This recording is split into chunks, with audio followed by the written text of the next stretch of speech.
تفتكروا مين فيهم بيعمل احسن كبده اسكندراني؟ فرج ابو خالد، العربي، ولا سامي؟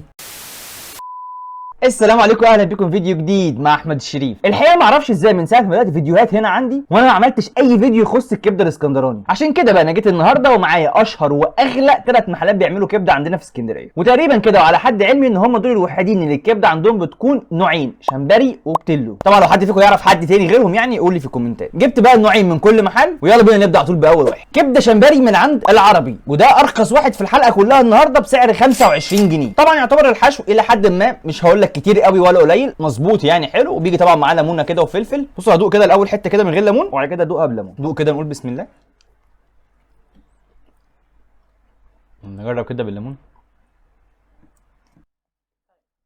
بصوا هي طعمها يعني انا شايفه مش وحش، حلو يعني، هي بذوقي انا قوي. طبعا هي تقطيعتها كده تعتبر تخينه شويه، فلا تحس ان انت بتاكل كبده كده حاجه بتعض بجد يعني، بالشرايح رفيعه كده او فرافيت كبده. يعني هي بالنسبه لي عارف انت كده ايه، تحسها ان هي حاجه بريميوم شويه، طعم اللحمه او طعم الكبده من غير التتبيله ومن غير الحباش باين وواضح قوي، حلوه يعني مش وحشه، بس لازم ليمون. من غير ليمون الحقيقه هتبقى صعبه قوي، انا عن نفسي ما كنتش قادر ابلعها من غير ليمون، يعني لازم الليمون عشان اعرف ابلعها، غير ان هي تعتبر فيها عضه بسيطه سنه صغيره. هنروح بقى نشوف اللي بعده، هل هيكون لسه برده موضوع العض ده موجود ولا لا؟ يلا بينا. كبده شمبري من عند سامي بسعر 30 جنيه، اغلى 5 جنيه. طبعا هو ايه، حاطط علبه مخلل مع السندوتشين يعني.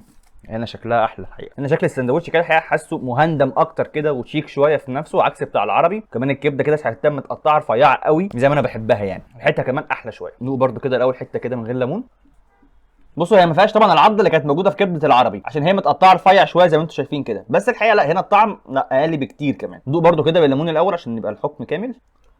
يعني حتى برضو بالليمون طعمها طبعا احسن شويه من غير ليمون، بس لا انا كده بالنسبه لي العربي الحقيقه رغم ان انا ما كنتش متوقع ان هو هيعجبني قوي، لا بس يعتبر احسن شويه من سامي، وده بسبب ان طعم الكبده هنا احباش واقل شويه، وتحس ان هي كده فيها سنه زفاره صغيره قوي مقربه على الكلاوي، ده انا ما بحبهاش يعني، بس يعني معقوله بالليمون وكده هتعدي، مش تبقى وحشه يعني، مش هقول لك ان هي وحشه خالص بتقفلك يعني، شغاله بس اقل الحقيقه من العربي. نروح بقى نشوف اخر واحد، فرج ابو خالد. كبده شمبري من عند فرج ابو خالد بسعر 30 جنيه، وبرده جايب معاه طبق مخلل مع السندوتشين. هنا الحقيقه شكل الحشوه بتاعت الكبده تحسها اكتر واحده فيهم، والسندوتش يعتبر اتقلهم شويه. وبرده هنا الملحوظ ان الكبده الحقيقه متقطعه قط تخينه شويه زي بتاعه العربي، مش رفيعه زي بتاعه سامي. دوق كده اول حته برده من غير ليمون. دوق كده نقول بسم الله. احلى كتير.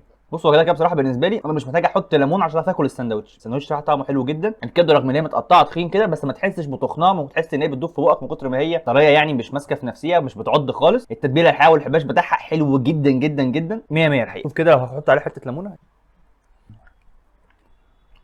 100 100. فكده في الشمبري الحقيقه لا، الدنيا محسومه جدا لفرج ابو خالد. فترتيبي كده الشخصي في الشمبري فرج ابو خالد الاول، العربي الثاني، وسامي اخرهم. وللملاحظه الثلاثه ما فيهمش حاجه وحشه خالص تقفلك، حلوين مش وحشين، بس اعلاهم الحقيقه فرج ابو خالد. نروح بقى نشوف البيتيلو. كبده بيتيلو من عند فرج ابو خالد بسعر 35 جنيه، والثلاثه ليهم نفس السعر 35 جنيه. طبعا الكبده بيتيلو بتكون اغلى وافتح كده في اللون، والحباش طبعا بيكون طعمه فيها احلى شويه. ناخد كده الاول حته، نقول بسم الله.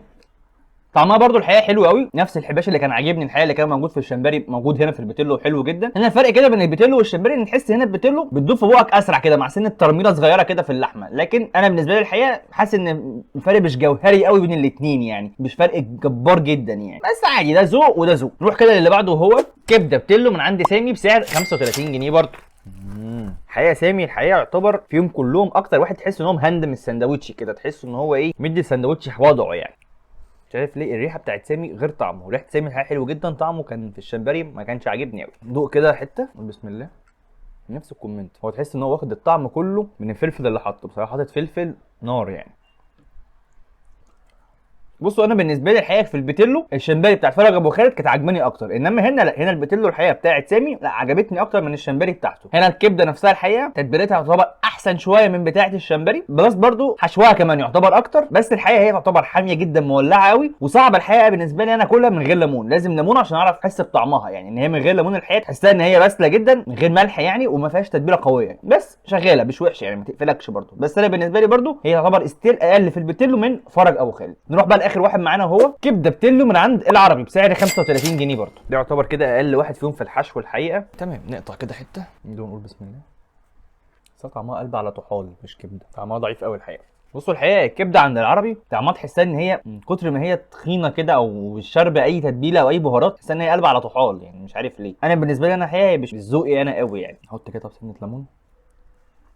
انا الحقيقه البيتيلو بتاعت العربي بتاعت فرج ابو خالد الشمبري بالنسبه لي انا كانت احسن منهم. تمام، تعالى كده بروح للملخص واقول لكم احلى حاجه ايه. بصوا الحقيقه طبعا اللي هقوله لكم ده من وجهه نظري انا الشخصيه، عشان برضه لو حد فيكم بيحب حاجه معينه يبقى دي بتاعته هو. انا السندوتشين الوحيدين اللي كنت اقدر اكلهم من غير ما احط ليمون كده عليهم كانوا بتوع فرج ابو خالد، وكان بالنسبه لي احسن واحد فيهم الشمبري. الحقيقه كان عاجبني اكتر من البيتيلو، كنت حاسس ان التتبيله بتاعته اعلى شويه، وهو ده حتى اللي الناس كلها كانت بتقوله ان الشمبري بيبقى تتبيلته اقوى شويه بس بيبقى شارب زيت سنه، على عكس البيتيلو بيكون مش شارب زيت كتير بس تتبيلته بتكون اقل حبه. العربي الحقيقه يعتبر بالنسبه لي كان اقل حاجه في الاثنين. الطعم بتاع الكبده بتاعته الحقيقه تحسها ان هي قريبه قوي شويه من الطحال وتخينه قوي الحقيقه، ما انا مش بستمتع بيها كده طبعا. ثاني يعني الى حد ما حلو الحقيقه في الوسط، هو بس لو يقلل الشطه عنده شويه، ان هو عنده بيحط الشطه بكتير جدا يعني، وده ما كانش طلبي يعني. انا طلبت سندوتش عادي، هو حتى المفروض كان يسالني انا عايزه حامي قوي كده ولا عادي. وفي النهايه الحقيقه طبعا التجربه دي كده بتاعت ناس معينه يعني. انا الحقيقه بالنسبه لي لا، بحب الكبده اللي بتكون مجمده عند كل المحلات العاديه، الحرش او الفلاح او ابو حلمي، الحاجات العاديه اللي كل الناس بتاكلها دي. انا بالنسبه لي ده بيبقى ذوقي انا اكتر، مش بميل للكبده اللي من النوع ده قوي يعني. بس حبيت الحقيقه لما اجي اعمل مقارنه اعمل مقارنه من حاجه غاليه شويه الناس تكون حابه تعرف عنها اكتر يعني. وبس كده، اكتبوا طبعا رايكم في الكومنتات في الحلقه دي، ولو طبعا برضو عايزين مقارنه اوسع بكتير عن محلات الكبده الموجوده في اسكندريه اكتبوا لي رايكم فيها في الكومنتات، واشوفكم بخير الفيديو الجاي. سلام.